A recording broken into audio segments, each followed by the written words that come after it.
You got a 36, 37-year-old LeBron James, who you clearly not going to anticipate playing 82 games in a regular season for obvious reasons. You have an Anthony Davis, who's an all-NBA caliber top 10 player, who you're not going to anticipate him playing all 82 games. So that's why you initially bring in Russ. Because despite his age, he's going to be 100 miles and running. And he's going to be giving them some supersized triple-doubles this year. Don't be surprised if he even second in rebounding on their team. And so now you need shooting to go alongside those playmakers, right? And if you notice, each of the guys that they brought in are really good three-point shooters. Carmelo improved his three-point shot as he's progressed in the league. Malik Monk is a young athlete that's going to give you spring and shoot 40. Kendrick Nunn, the same thing he did in Miami. Bazemore and Ellington as well. So you surround those guys, those playmakers with shooting. Now the key though is seeding for the Lakers. Let me make sure I say this. You're going to hear the words load management a lot with their team. They got an old squad. You don't get younger by adding Carmelo Anthony, which means they're not going to be a number 1 or 2 seed in the West. So that don't mean they can't win the championship. I still feel like they're the favorite in the West. But what happens is it just lessens your margin of error. You know, somebody has an issue with COVID, someone has an injury, anything can happen, and now all of a sudden you're playing against the Golden State Warriors in the first round or something like that. So it's going to be interesting to see how they navigate the regular season. But in a 7-game series, if and when they're healthy, favorites to come out of the West. Ever since LeBron left Miami, you and I have said the same thing. They need to surround him with 3 and D players, and they do have a lot of the 3, but not a lot of those players have the D. Like when you look at that list of 3-point shooters that they have, Malik Monk has never been called a defensive stopper. Kendrick Nunn is not a defensive stopper. Bazemore is not defensive. Anthony Ellington, none of these players have a defensive reputation. Can they score enough to get themselves out of the West? While it's a volume 3-point shooting league, the emphasis is still on offensive players, Jacoby. But when you watch how the Bucks won the championship, it wasn't because they were standing around launching threes. It's still a tall, big man's game. And the key to this is going to be Anthony Davis. And here's the elephant in the room. You can put all of the rosters up there. You can put all of the percentages up there. The Lakers going to need AD to play the 5.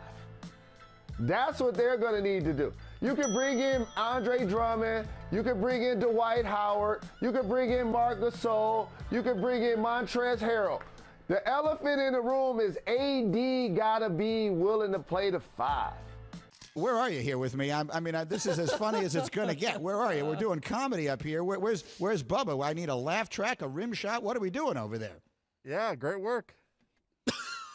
I'm certainly glad Bubba has returned. Yeah. Anyway, those were the jokes. Straight Talk Wireless, no contract, no compromise. Now let's get down to business. LeBron tweeted it. Now, here's the thing that I will say. When you tweet and delete something, if you're a person with 71 followers, it is very possible no one will ever know it was there. I should have looked this up. How many followers on Twitter does LeBron James have? Stand by. It's going to be a very large number. What's your guess? Well, I don't know. I have 1.1 million. I'm going to guess he has at least 1.2 million. He has 50. 50 million followers, yes. I said that jokingly. And the point of it is, he's well aware that the moment he tweets something, it lives forever. And he is a very smart man. Thus, LeBron James deleting that tweet is part of a strategy. But I don't know what that strategy is. What is the strategy of putting something up there and then taking it down, knowing that everyone will see it, but then the message that you're further sending by deleting it? I'm fascinated by this stuff, the psychology of this stuff. Now, many of you may not know this, but Bubba, before he transitioned into this outstanding career in radio production, Bubba was actually a social media expert. He would design social media strategies and programs and platforms for multiple celebrities. In fact, I think worked with several big names in the NBA. So here's the question, Bubba. What is the strategy behind LeBron tweeting that fiery message at his critics and then deleting it? Well, I think the strategy is I think he realized after he tweeted it, wait a second, we actually are old. Maybe if I delete it, they won't realize it. I don't think so. I think it dawned on him. Well, I think it finally came. He probably got some tweets, and he's like, wait a second, we are super old. they are, Elias tells us they are the oldest team in NBA history. So they are old. But it doesn't mean they aren't good. And it doesn't mean he doesn't want to continue to hear that same energy. They have Carmelo Anthony, who's 37. LeBron, Marc Gasol, and Trevor Ariza are all 36. Dwight Howard is 35. Wayne Ellington is 33. Russell Westbrook and Kent Bazemore are 32.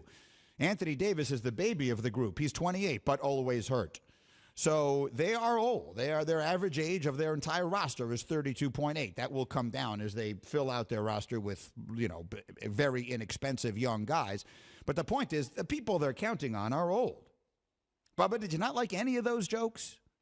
You didn't like Trevor Ariza is so old his Social Security number is 1? I mean, they're okay. They're a little. The jokes are as old as the social. That's a good joke. You've heard that one before. That his Social I've Security heard number all is of them before. Yeah. You've heard all those jokes before. Are you implying you came up with it? No, I'm not implying that, but I'm implying I hadn't heard them before, and I Googled "you're so old" jokes. Well, I think that explains where we are right now. And that's what I came up with. But anyway, the point of it is, so you're telling me you think that he tweeted that. He started reading some of the replies, some of the mentions. And in the mentions, people were pointing out, you do realize, LeBron, that you and your team are actually old. And he said, oh, I now see the error of my ways. No, I don't think he really did that. I don't know in what context he would really delete it. Me neither, but he did it. Because I can't imagine someone told him to do that. Like, why would anyone care? I don't know. That's what I mean. No, I don't know. That's why I said it as a joke, but I don't. We're saying the same thing. That is, there's a strategy. It makes no sense. I don't know. But I want to be on the cutting edge of that stuff. You see, Bubba, because I'm an influencer, he said laughingly. And so I think that there's got to be, this is a thing now, Bubba, that you tweet something and then you take it down. Do people pay more attention to it if you have deleted it? Do you get a second run of people being interested in what you have said based upon the reaction to the deletion of the tweet? We did get a second Chuck email, so, That's an inside joke, Well but done. it's funnier than any of the ones I did. Well done. Chuck Salaturo, our beloved assignment editor, news desk man, who sends out all of the emails to the entire staff whenever there's any sports news. And I would describe him as not very discerning. I'm not sure what the word Judicious? is. He doesn't hold anything back. Like, I would suggest that during the 2 hours that I host Get Up, which is a really busy time for news, meaning all the stuff from last night that he is aggregating, I would say I average something in the neighborhood of 94 emails from him. So it did. There were 2 emails from Chuck on this one. So let me ask you, Emba, what do you think? Do you believe that there is a method to the madness? Why does he tweet that and delete it? There's no method to the madness. I don't know why we always think that rich and famous people are smarter than we are. Sometimes you just tweet something and then you regret it. So just like sometimes in life you say something and then you regret it. Twitter's a medium where you can pull it down. He tweeted it. He regretted it. He pulled it down. Well, why would he regret that? I don't know. You're making a motivational statement to yourself, to your teammates, and you're sort of throwing